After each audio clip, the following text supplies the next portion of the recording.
Asepy Madagasikara fampindramam-bola ho an'ny mpiary madinika sy salantsarany dia manolotra anao ny vaovao.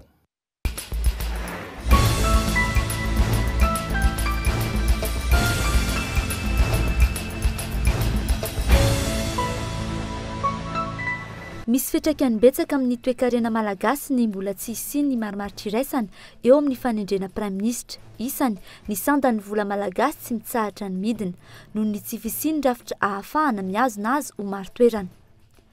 Tsy asa sosialy mandalo na atao noho ny antony manokana no ilain'ny mpiaramonina ankehitriny fa tetika asa maharitra ho fankalazana ny valimasy na nome tombon-dainy manokana ho an'ny fanabeazana ny VMMM. Taxifone tokony anampy ny fokotany amin'ny fizakantena ara-bola. Misy anefa ireo tsena tsy mandoa aba, mitaraina ireo mandoa 700 ariary isan'andro amin'ny fokotany no tsy fanaran-dalàna ataon'ny sasany. Na izany aza, asa isan'ny mitombo isatrany ny fanaovana taxifone eto an-drenivohitra, isaky ny 10 metatra izany amin'ny toerana be olona. Ary farany, zava-bita miavaka tsy natao an'ny mpanao andrakandrana no entina aminao anio. Teratany Almanina iray indray no nahavita nampiodina 730 degreny fiarany tsy mikasoka eo amin'ny elanelana 2.50 metatra. Ny andindininy avy hatrany.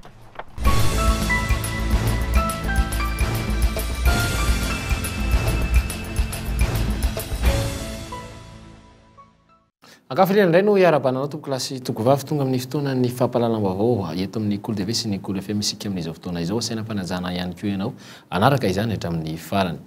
Ny tontolo eo amin'ny lafiny ara-politika avy hatrany hoentsika hanomboana ny fotoana misy fiantraikany betsaka ary amin'ny sehatra ny toe-karena malagasy ny mbola tsy isiany ny marimaritra raisana amin'ny fanendrena ny praiminisitra porofomizany ny afianany ny sandan'ny ariary sy ny fiakaran'ny vola euro ihany koa ambony dia ambony moa ankehitriny. Takin'ireo mpamatsy vola ny isiany ny filaminana ara-politika sy ara-piaramonina miainga amin'ny fisiany ny tompon'andraikitra voalohany eo anivo ny rafitra mpanantanteraka ho ireo manampahaizana samihafa izay nanontaniana tamin'ity androany ity. Hita miariary tsy ho ela ny fitangan'ny vidim-piainana araky ny ahany ireo mpandrara samihafa ankehitriny. Miakatra avokoa ny vidin'entana afarany avy any ivelany amin'izao fotoana noho ny fiakaran'ny sandan'ny euro. Mikekaika noho izany ireo mpandrara izay mpanafatrentana ary voatery mampiakatra ny vidin'entana izy ireo. Miatraika amin'ny fiainan'ny mpanjifa ihany koa izany. Na tiana na tsy tiana dia misy ifandraisany amin'ny tsy mbola fisian'ny praiminisitra amin'izao izany. Ny governemanta vaovao no andrasana hitantana n'ireo vola azo avy amin'ny fiara-miasa avy any ivelany. Ny fahatongavan'ny vola vahiny eto Madagasikara nefa no mamaro toerana ny sandan'ny ariary sy ny vola vahiny.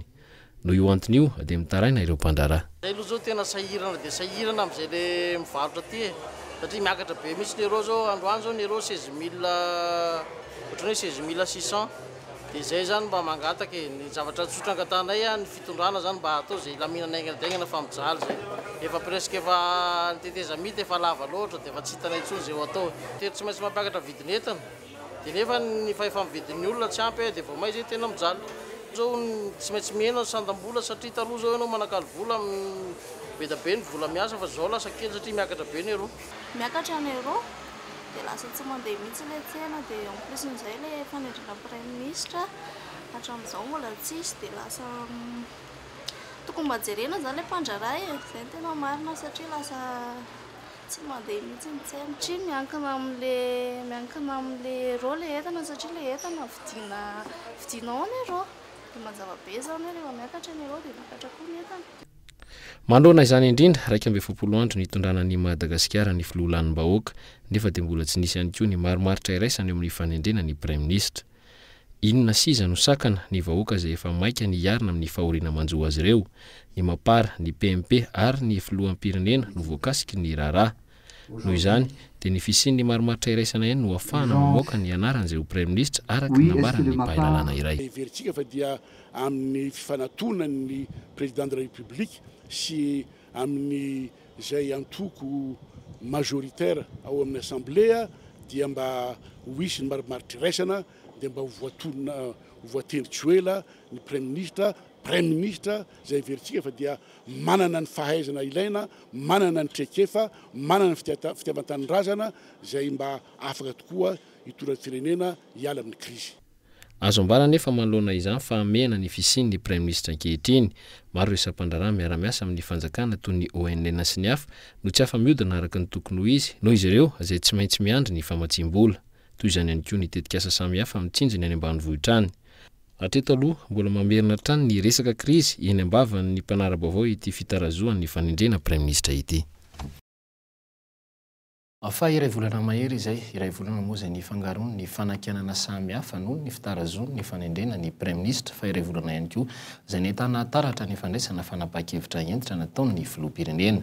Fandraisana fanapahan-kevitra izay nentina nanadio tsikelikely ny fanjakana ary azo ambara mihitsy aza fa nazahoany rariny tamin'ireo mpanara-baovao maro, efa nazahoana fanakianana maro ihany koa izany tamin'ny mpanao politika. Fanadihadiana hatrany no arahantsika.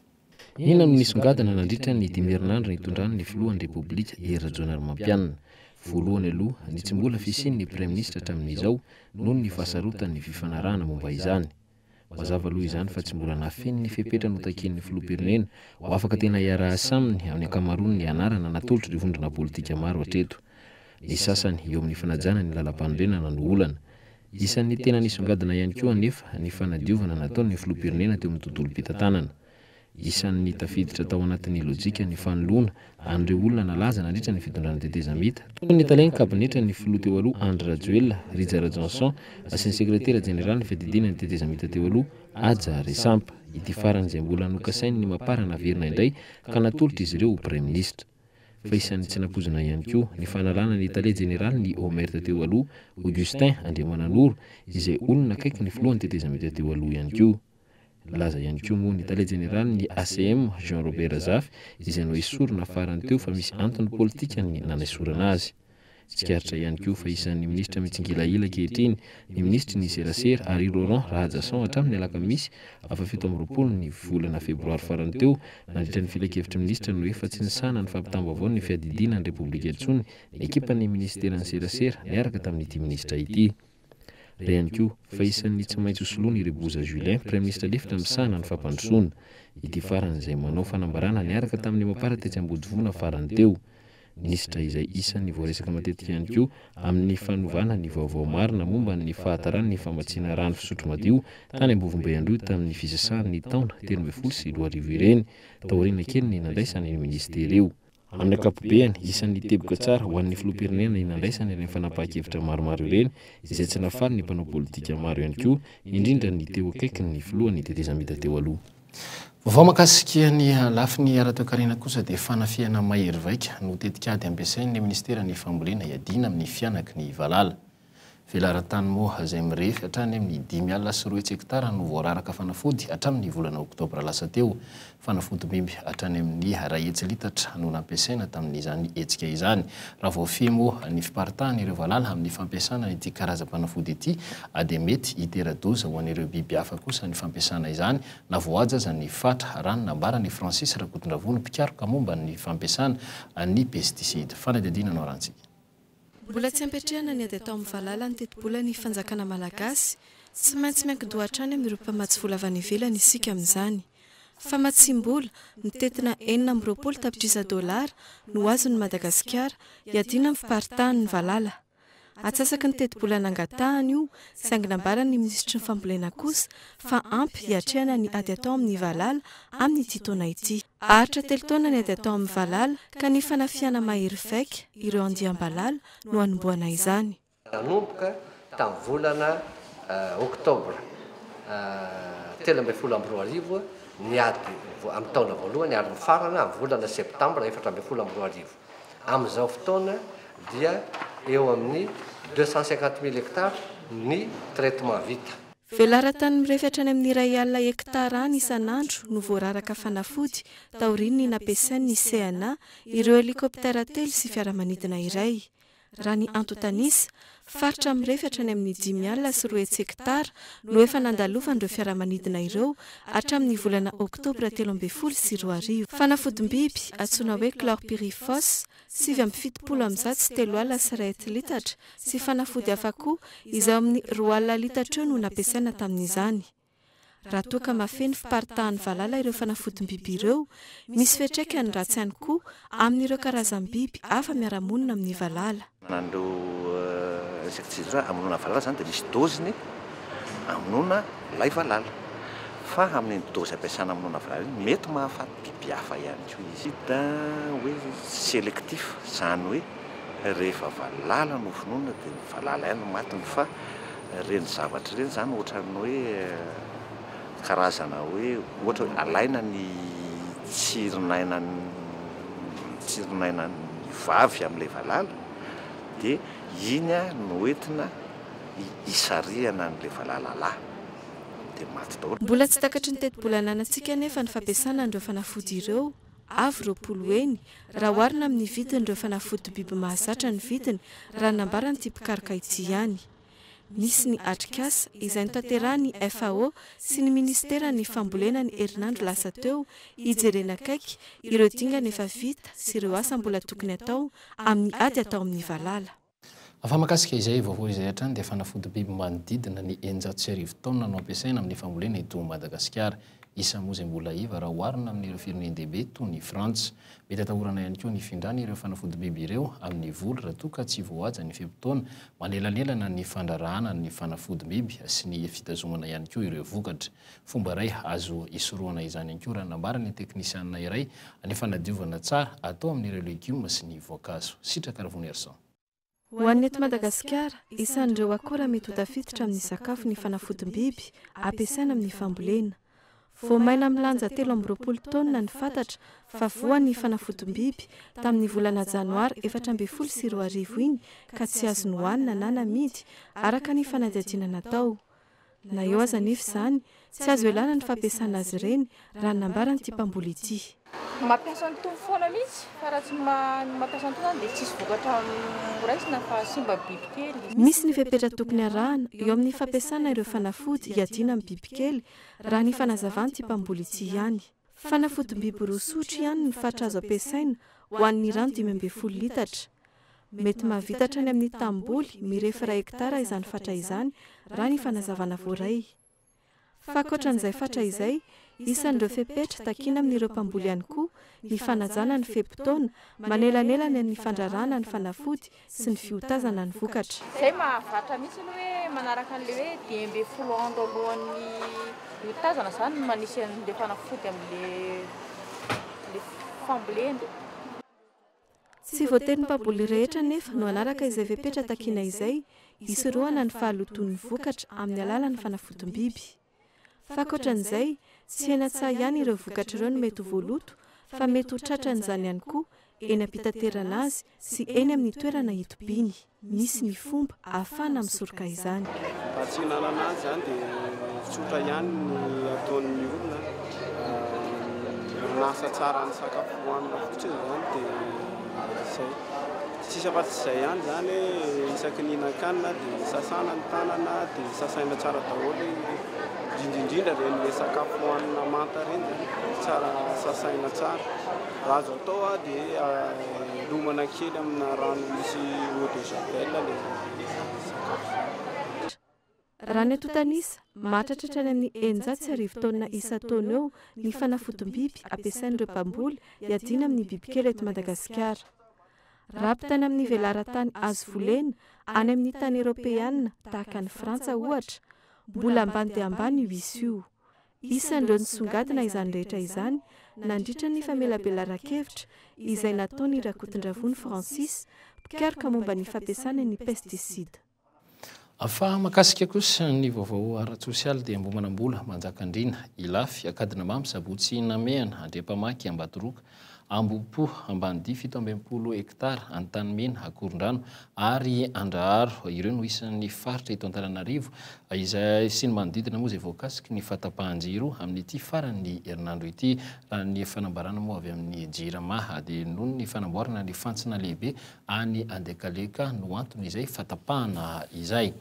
Fa valomartsa kosa indray andro iraisam-pirenena ho an'ny vehivavy. Vangaindrano ary no toerana voalohany indrindra notsidian'ny vadiny filoham-pirenena Voangy Rajaonarimampianina tamin'ny fomba ofisialy fitsidiana moa izay tafiditra amin'ny fanamarena ny andro iraisam-pirenena natokana ho an'ny vehivavy. Nisy ihany koa ny fanomezana masom-bolo fitafiana zezika, masinina fanjairana, omby telo ary lambahoany sy bodofotsy ho an'ireo fikambana vehivavy misy 50 tonga tany Vangaindrano androany. Nisy ihany koa ny fitafiana nomeny ny fikambanana vehivavy manerana ny faritra 20. fa makasika izay andro ny varo marsa izay atrany dia niavaka ihany koa ny hetsika nataon'ny vehivavy malagasy miara-miaingana ny MMM izany fanampiana ny mpianatra sy ny ray aman-dreny ary ny mpampianatra etsy amin'ny sekoly-ndromasera lycée Notre Dame de Rosière moa no nataon'izy ireo hetsika izay natao tetsy Antomadinika androany fanampanazavana ary tsy sehatra fisongadinana ao anatin'ny fampelezan-kevitra na asa tao rehefa manampahefana ny fanaovana asa soa fa asa sosialy fifanampiana ny mpiarabelona ary tokony ezahana atao araka izay tratra indroa miantoana tamin'ity taona ity no efa nisy ny fivoriana nanomanana ny hetsika ataon'ny VMMM mandritry ny taona ka isan'izany ny hetsika 9 martsa ny 12 febroary teo no nandiniana ny momba izany nipoitra teto fa ifanantona amin'ireo sekoly samihafa ny fikambanana ka isan'ny ijerena amin'izany ireo sekoly manabe zana-bahoaka izay vehivavy ao amin'ny malagasy miara-miaina zany dia nanao fifanarahana amin'ny reto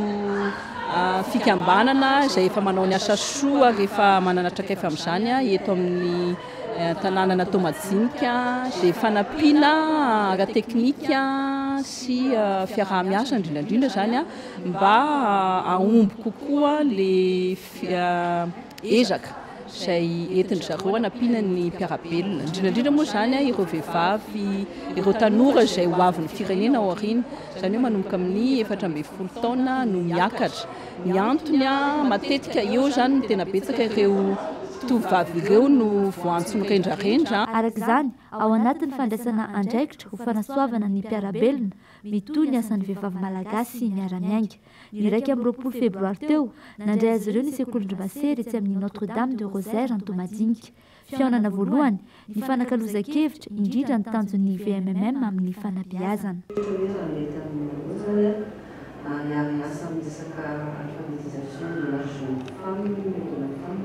hita teto fa maro amin'ireo ray aman-dren'ny mpianatra no sahirana miezaka mampiana-janaka nefa tsy mahay manaraka ny fianaran-janany akory satria izy ireo azy tsy mahay mamaky teny sy manoratra avy hatrany dia hita fa ny fanojo ary tafiditra ao anatin'ny filan'ny sekoly ny vinavina ny VMMM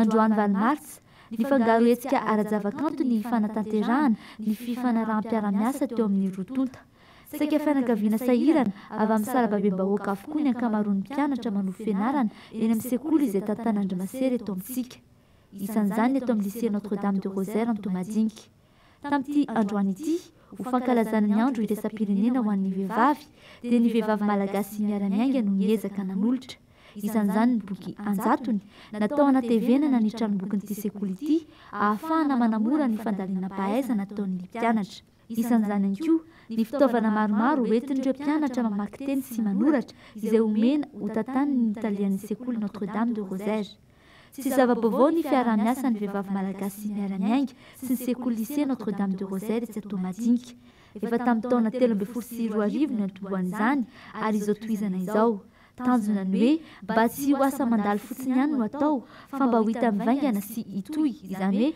mba ho tetikasa maharitra izany ho tombotsoandreo tanora sy ankizy mianatra eto amin'ity sekoly-ndromasera ity isy araka izany ny mpampianatra roa izay nomena fanofanana mba ho afaka ampianatra olon-dehibe amaky teny sy manoratra eo ihany koa ny etika fifampiresahana sy fifanaroan-kevitra miaraka amin'ireo vehivavy ao amin'ny VMMM momba ny olan'ny fanabeazana ny tanora izay ezahana ho tanterahana isam-bolana mba hanampiana an'ireo ray aman-dreny amin'ny fanabeazana anjanany io ilay hoe école des parents izay hifampizarana ny mety ho olana sy hifanakalozana vahaolana ihany koa isy ny fampiofanana iarahana amin'ny SPDTS ataon'ny VMMM mba hanatsarana izany fanampiana ara-kevitra omena ny ray aman-dren'ny mpianatra izany avy hatrany dia natomboka androany izany mbola natao mba hamany etaetan'ireo reny mpianakaviana mampiana-janaka hafa ihany koa nisy androany ny fanaovatsony ny fifanarahanm-piara-miasa teo amin'ny VMMM sy ny sekoly Notre-Dame de Rosaire momba ny fifanarahanm-piara-miasa io izay aharitra herintaona. Eo amin'izay fankalazana ny andro ny valo marsa izay hatrany dia vary telo taona no natolotry ny vadiny filoham-pirenena Voangy Rajaonary Mapianina hanamarinana ny fankalazana ny fety ny valo marsa teto Antananarivo. Vehivavy hatrany amin'ny 210 avy amin'ny fikambanana ambalam-bahoaka no notolorana ireo vary ireo. Vehivavy moa izay notsongaina avy amin'ireo boribory tany enina eto an-drenivohitra notokana n'androany ihany koa ny birao vavony ny fikambanana teny an-tany Menary no nataterana ny fizarana izany androany maraina. Tsy nisy ny solotena ny vadiny filoha tonga teny antoerana nomeny manontolo ny fikambanana kosa ny fizarana izany. 200 isaky ny boribory tany moa ny vehivavy sahirana mpikambana ao ambalam-bahoaka izay nofantenana nomena izany vary 4 kilao isan'isany moa raha ny fanadihadiana natao azo hateny antoerana fanampanahavana. Boribory tany enina atao eto Antananarivo renivohitra zany dia nahazo tombondany amin'izany daholo izay nangalana solotena 200 avy isaky ny boribory tany. Vary no zaraina androany satria hita zany sy tsapa ny zavatra iainana sy ny adidy sany renim-pianakaviana mitady ho an'ny zanany isan'andro isaorana manokana Andre Ramatoa Première Dame zany vadiny filoham-pirenena Ramatoa Voangy Rajaonary Mapianina nijery manokana ny fikambanana ambalam-bahoaka. Afasady anatsika kosa no hanampiala voly ny fankalazana ny andro ny valo marsa ho an'ireo vehivavy eny amin'ny faritra Iva. Nankalaza ny andro ny vehivavy ny zana-bahoaka androany tetsy amin'ny kianja ny Ramanalehibe atao madinika. Lalao fifaninanana sy otsehatra sy ny maro hafa ihany koa no nentin'izy ireo nanamariana izany. Fanadihadiana. Isan-taona ny misy hetsika karakaraina tahaka izao eto amin'ity toerana ity. Miovaova araka ny vanim-potoana ny zavatra karakaraina. Ho an'ny androany nisy ny fifaninanana misotro jus ho an'ny vehivavy bevoka, mandaka baolina ho an'ny vavy antitra sy ny maro hafa. Nisy arak'izany fizarana loka ho an'ireo mivoaka mpandresy. Nazoto daholo, mbola elaela dia efa nanomana an'ilay fanomanana izy zany dia nazoto daholo ny olona nanomana mianatra fety. Izy dia mahafinaritra. Nazoto daholo toy na ny ankizy na ny vehivavy lehibe. Tena matsiaro hafaliana satria ohatrany hoe mitondra fijaliana foana zany ny vehivavy dia rehefa isan-taona ohatr'izao ny eto aminay tena faly be satria ohatrany sokasokatra be amin'ilay andronay vehivavy amin'ilay hetsika rehetrarehetra. Tsy tokony atao ho an'ny ankizy zany amin'ny taona manaraka fa tokony hoe ilay olona lehibe ilay anjadiany ilay herisetra mihitsy no tokony andraiandraikitra raha ny etaetako. Ny tapany hariva kosa dia nisy ireo dihy fampisehoana sy ny maro hafa izay nokarakarain'ny ankizy sy ny tanora natolotra ho an'ireo renim-pianakaviana. Nafana ny fety, vory marobe ireo mponina manodidina. Filaharana ary fifanisihana mihitsy no hita satria efa samy teany eo izay efa nomaniny ny tsirairay. Mila omena zo ny vehivavy raha ny nambarany ny tompony andraikitra. Amin'izao moa zany ararotana hoe mila omena zo ny vehivavy satria any aminazy daholo ny tokantrano, tokantrano ka dia nanokana fotoana izay andro ho an'ny valo marsa ho an'ny vehivavy. Na ny ankizy nahazo afahafapo daholo zany ireo tokantrano rehetra nanatrika nanao an'izay. Izany hoe amin'ny famotinanay dia hoe mirary fiainana sambatra ho an'ny vehivavy izay mba hiala an'izany fijaliana ao anaty tokantrano izany izy satria ny teny mandroany dia hoe eo fijaliana foana hoe fiainanao ny vehivavy. Dia ozy izy ny zanabaoka ny toaziangara fa afaka miezaka sa mandray anjara mampandroso mandray andraikitra amin'ny faritra misy azy ny vehivavy rehetra. Tsy mora ny manao hetsika tahaka izao indrindra amin'izao vanim-potoana misy antsika izao. Tanjona napetraka ny anamarika ilay andro natokana ho an'ny vehivavy. Ny vehivavy izay mazana raikitra amin'ny asa mandraharaha ho an-tokantrano ka tsy manana fotoana ialana voly sy iaraha mikorana amin'ny manodidina intsony ratsy amin'ny andro toy izao. Tsy dia fandrefiry kosa ny hoe vehivavy musulmane mikarakara sosialim-bahoaka indrindra amin'izao andro fankalazana ny andron'ny vehivavy izao. Na raha ny mpanao gazetiny Cool TV manokana moa ireny mpianakaviana iray antsoina hoe Asma musulmane izay nanolotra ny talentany sy ny fahaizany ananany ho an'ireo sahirana. Tompony andraikitra eo amin'ny aina aman-jery iray eto Antananarivo izy ary mitazona ihany koa andraikitra maro ankoatra ny maharen'ny mpianakaviana azy. Ny andinidininy ary miaraka amin'ny namana Gaëtan Ndretsilava. Isan'ny fitaratra eny amin'ny fandraisana andraikitra ny amin'ny fiarahamonina ity renim-pianakaviana ity. Tarika fikambanana izy ary tsy eto andrenivohitra ihany ny asa fitantanana zany saika manerana nosy izany ary ahitana mpiara-miasa aminy avokoa. Andraikitra izany tsy voafaritra fa saika misahana zavatra be dia be. Misy ana daholo izany rehetrarehetra misahana ny radio izay tsy eto Antananarivo ihany fa eraky ny faritany izany dia misy daholo afa-tsy Fianarantsoa sy Toliara. Vehivavy malagasy toy ny rehetra ihany izy na misy aza ny fahasamihafana vokatry ny finoana amin'ny fomba mpiainana andavanandro. Amin'ny mahavehivavy azy tsy ambin-javatra ny zanany na dia eo aza ny andraikitra goavana iantsoroany. Raha hoe ny fiainanay ato an-tokantrano indray amin'ny hoe mpino silamo moa izany mivavaka indimy isan'andro dia misy fivavahana atao vao maraina be alohan'ny mpisahan'ny masoandro dia efa samy mifoha daholo amin'io fotoana io dia miara mivavaka izany izay ato an-trano dia tsisy matoritsony. Ny mpianatra manomana ny entany mandeha mianatra miakanjo dia izany moa izany mametrapetraka ny rehetrarehetra ato an-trano satria izany mivoaka maraina tsy mody raha tsy hariva dia apetraka daholo izany ny sakafon'ny ankizy ny rehetrarehetra izay koa ngamba ilay hoe mahavehivavy an-teny fa na ny zaza ary izany any am-pianarana fantatra daholo hoe amin'izao mirava dia par telefona izany no anarahako an'izay rehetrarehetra izay dia milamina tsara izay menakavy kely. Mampiavaka azy kosa nefa ny faharesen-dahatry ny salamo toa azy fa mila iainana ara-bakiteny ny voalazan'ny Coran. Isan'izany ny fanampiana ny mpiarabelona. Manao fitsaboana maimaimpona mizara sakafo toy ny vary indray mandeha isam-bolana ho an'ny sahirana ireo no asa soa ataony. Manodidina ny 500 isaky ny manome ny fanampiana no mahazo tombony amin'ny hetsika tariny ity vehivavy ity. Mazava ho azy moa hoe miara-miasa amin'ny fokontany izay ny président fokontany ihany koa no mahafantatra hoe reto ny olona sahirana ato aminay dia manome tikehan'ireny izy dia zahay tonga dia mizara zahay mihitsy moa izany no mizaran'ilay izy amin'ny olona voakasika dia misy ihany koa ny fitetezanay akany eny amin'ny zaza maditra eny zara fanomezana dia manome hery an'izareo ihany koa satria amin'izay hoe mahazaza tsy amin'ny taona an'izay dia mbola betsaka izany ny azo antenaina hoe hamerenana azy ao anaty fiarahamonina indray rehefa avy eo. Na tamin'ny fotoana mbola vao nanomboan'ny ary aza dia nilaza izy fa efa tia manampy ny mpiarabelona ary tsy manantena valiny loatra. Tsy noho ny tanjona politika nefa izany fa atao maimaimpona ary izay no lany isan'ny mampiavaka nyity vehivavy musulmana ity. Nanteriny ihany koa fa tsy tokony afangaro ny fomba tany sy ny fombafomba tsy maintsy arahany noho ny fivavahana ho izy arahana ny tanina momba ny fitafy fampiasan'ireo musulman. Samy manana ny maha izy azy ireo, eny fa na dia misy aza ny itovizany.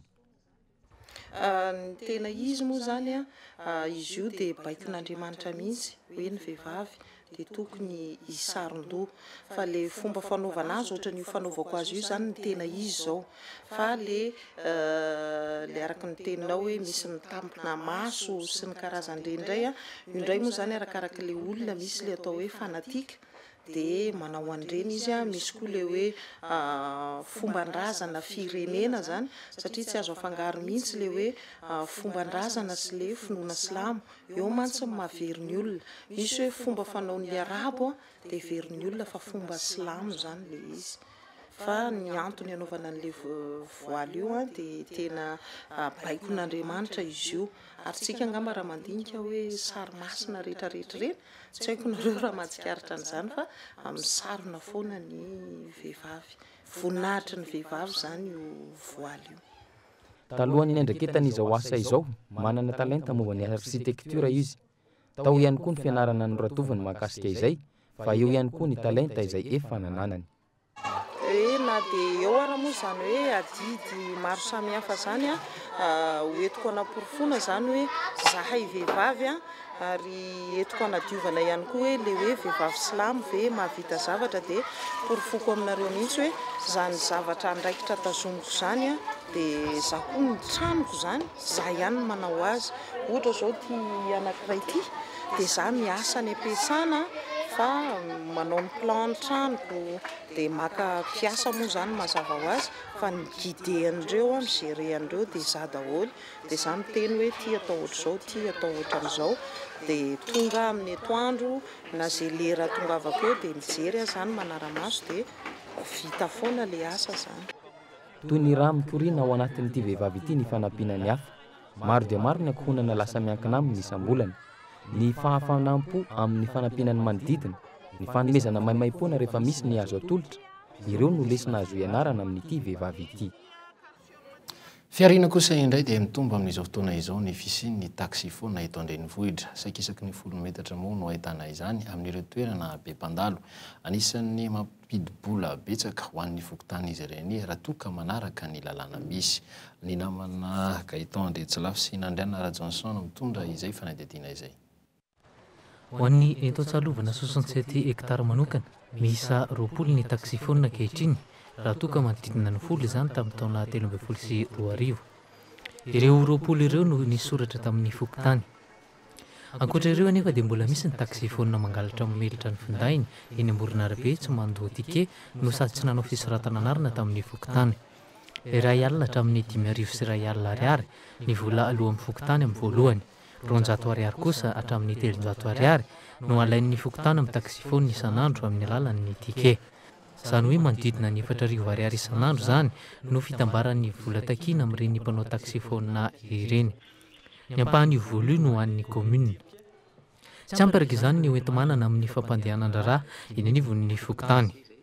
Manoloana zay zany manoloana izay tsy fanaran-dalàna zany amin'ireny fidiram-bola madinika ho an'ny fokotany satria ankoatran'ireny tike ireny zany dia ka résidence sy taratasy ilaina andavanandro zany mba fidiram-bola amin'ny fokotany dia ireny efa zany tsy maharaka ny filan'ny fokotany satria raha amintsika zao miteny zao dia nanolo ny ampola rehetrarehetra zany eto amin'ny fokotany zay tena lafo tokoa ny sarany nefa ny tsy fanaran-dalàna ataon'ny olona zany zay tena manahirana. Toy ny ahoana ny hoe manara-dalàna, tsy mivarotra eny amoron-dalana ve sa manana trano fivarotana ho azy manokana. Mbola eny amoron-dalana ny ankamaroan'ny taxifona, eny ihany koa no mahavantana ny mpanjifa. Manamarina ny tiken'ny mpivarotra eny an-dalana ny avy eo anivon'ny fokotany isan'andro. Isan'izany ny taxifona. Ireto mpiasa roa ireto no marinamarina izany. Fantatra izy ireo avokoa izay taxifona ara-dalàna sy tsy ara-dalàna ka zon'izy ireo no miteny izany avy hatrany any amin'ny lehiben'ny fokotany.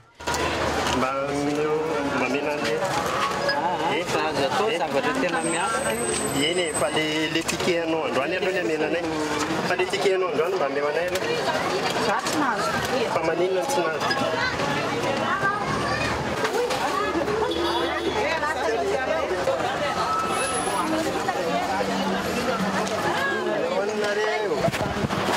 aiza le ticket anareo androany ticket anareo androany mba verifena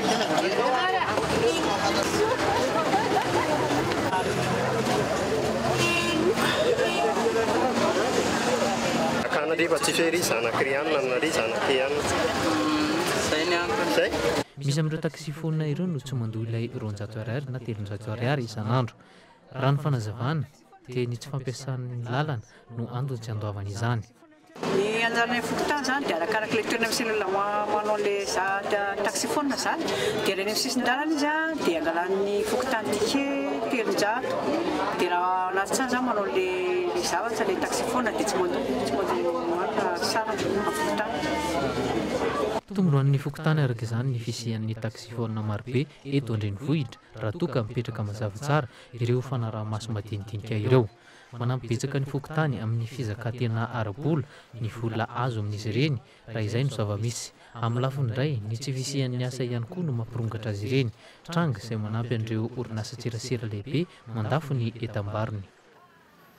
Eo amin'izay vaovao ara-tsosialy izay hatrany dia ny 2,7 ny mponina eto Madagasikara dia tsy manana rano fisotro madio ary mahatratra ny amin'ny 12 faingovatra tapitrisa na ny 9,20 isan-jaton'ny malagasy dia tsy manana lava-piringa misakana ny fampandrosoana ara-toekarena eto amintsika moa izany tsy fahampiny ny rano fisotro madio izany ary fototry ny aretina maro pahazo ny vahoaka ihany koa. Zava-dehibe araka izany ny fananana rano fisotro madio misy moa ny vahaolana azo arosy manoloana izany rano nambarany teo anivon'ny Kazem manana consortium des acteurs du secteur de l'eau à Madagascar izay vondrona ny mpampianatra mpikaroka eny anivon'ny université manerana ny nosy.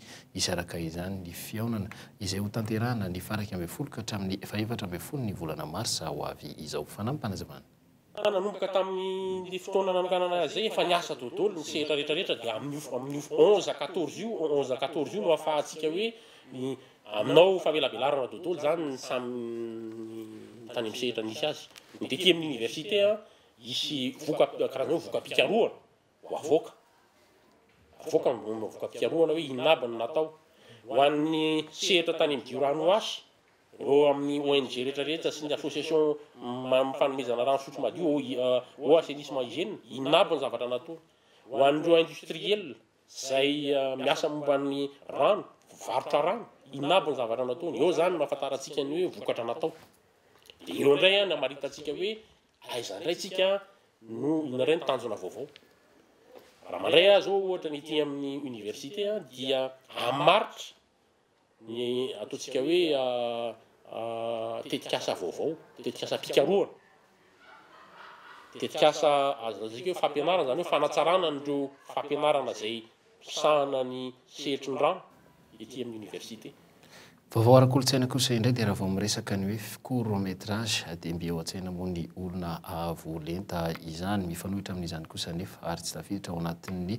andavanandro ny olona izany court métrage izany efa fantatra moa ireo olona tsara izay voafantina hiatrika ny fifaninanana izay karakarainy association de rencontre film court ary manatontosa olona tsara vahiny eto amintsika arahinao ao anatiny ity fanadadiana ity ary ny makasika izay andrianina Rajanson.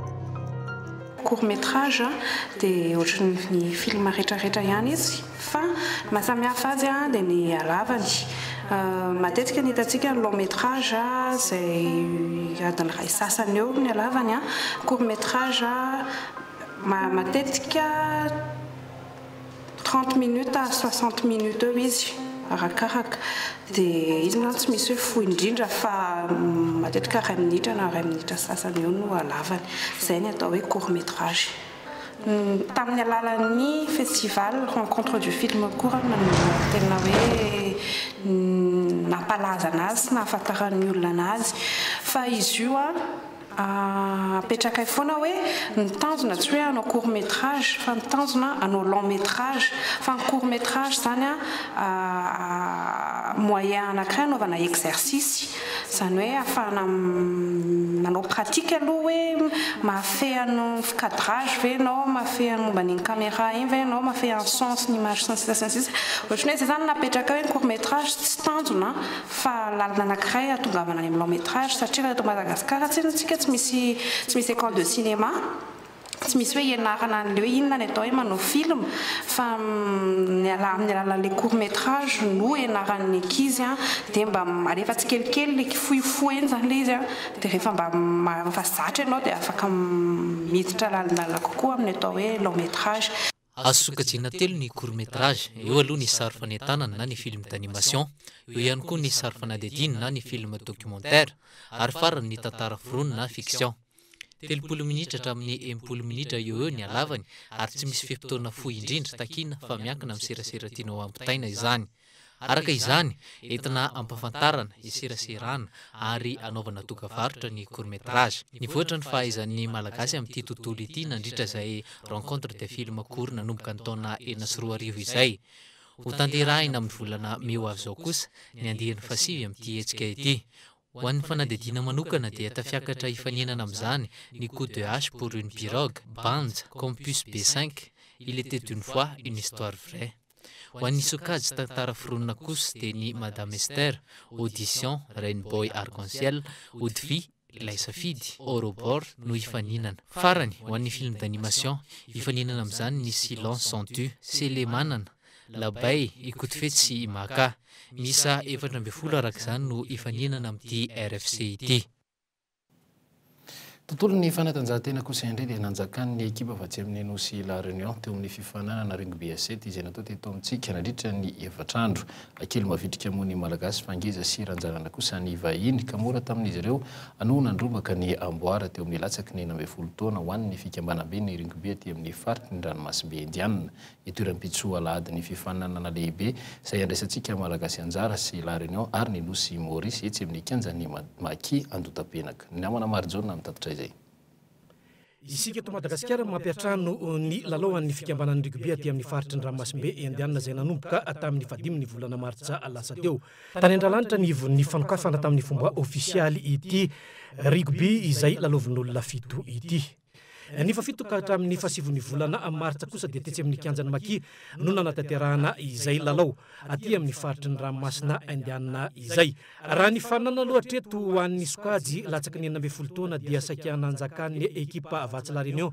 ny fananana rehetra dia tsy mitovy ihany koa na ny teo amin'ny tanjaka na ny vatana ihany koa fa nanatombo be dia be ny ekipan'ny la réunion raha ny filarana amin'ny akapobeany dia mazava azy fa izy ireo no mitana ny larana voalohany eo amin'izay latsaky ny 12 taona izay manaraka azy misesiao ny ekipa 5 aveto Madagasikara avokoa teo amin'ny latsaky ny 12 taona kosa dia ny ekipan'ny la réunion no mitana ny larana voalohany rehefa nahazo ny amboara ihany koa izy ireo rehefa nandavo any Madagasikara voalohany tamin'ny saraky amin'ny 20 no 20 raha ny Maurice ny eo amin'ny larana fahatelo Madagasikara fahatelo no mitana ny larana fahaefatra Madagasikara faharoa kosa mitana ny larana fahadimy ary any amin'ny larana fahaenina no ahitana ny Barbaria ity fananana ity dia tafiditra ao anatin'ny izay itilina ny latsaky ny 12 taona sy 12 taona ho an'ny ekipa pirenena malagasy eo amin'izay baolina lavalava lalaovin'olona fito izay ito eny amikianjan'ny maki ny lalao famaranana lehibe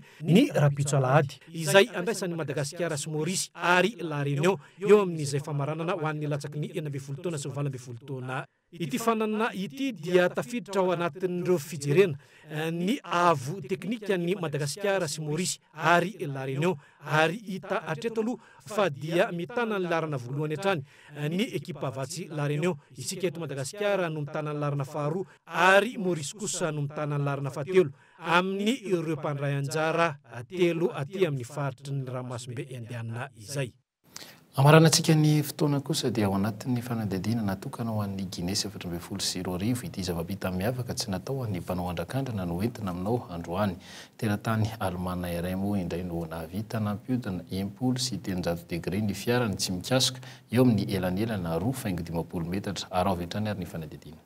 Der Gasse ist. Oh, das sieht sehr knapp aus. Wow, ist das knapp. Ai. Fiara lehibe enina no miara-milahatra telo avy amin'ny ilandroa ka ao anatin'ny elanelana 2,5 metatra no avytany ty teratany Allemand ity manodina ny fiarany mahavita sady mandeha no miodina amin'ny tenany indroa tsy mikasoka.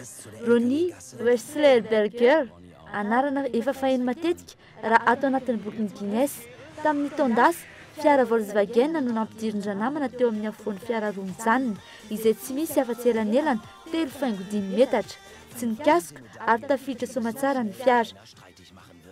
Tamin'ity indray mandeha ity fanamby hafa indray no natolotry Ronnie ho an'ny ekipany Guinness mitovy hatrany ny fomba nandrefesana ny elanelana tsy ikasohan'ny fiara amin'ireo mijanona fandrefesana amin'ny laser ka teo amin'ny alavirana teo amin'ny 7 metatra teo na avytany nampiodina 1 sy 300 degré tsy mikasika ny fiarany. Azo antoka aloha fa fahaizana manokana ho an'ny Ronnie ny maka parking amin'ny fomba hafakely toy izao fahaizana mifemy familiana fahazarana famerimerenana fifantohana ireo rehetra ireo no mitambatra ka ahavitana izao zava-bita miavaka ankasitrahan'ny ekipan'ny Guinness izao. Efa afa mihitsy ny fialambolin'ny vahiny raha ity tranga iray ity no resahana. Mbola sarotra no heverana eto amintsika ny hanomezan'ny malagasy manana fiara iray ny fananany anaovana fampisehoana tahaka izao. Tsy fitandremana kely monja dia mety afohy ny fiara indray manontolo. Dia ny zava-bita miavaka iny ihany koa tompoko lasy sy tompoko vavy entsika maranana ny fampahalalam-baovao amin'ny tetakariva ity angasitrahana ianao nanaraka izany hatramin'ny farany dia mametraka ny veloma mandra-pitafa mandra-peo ary tompoko lasy sy tompoko vavy.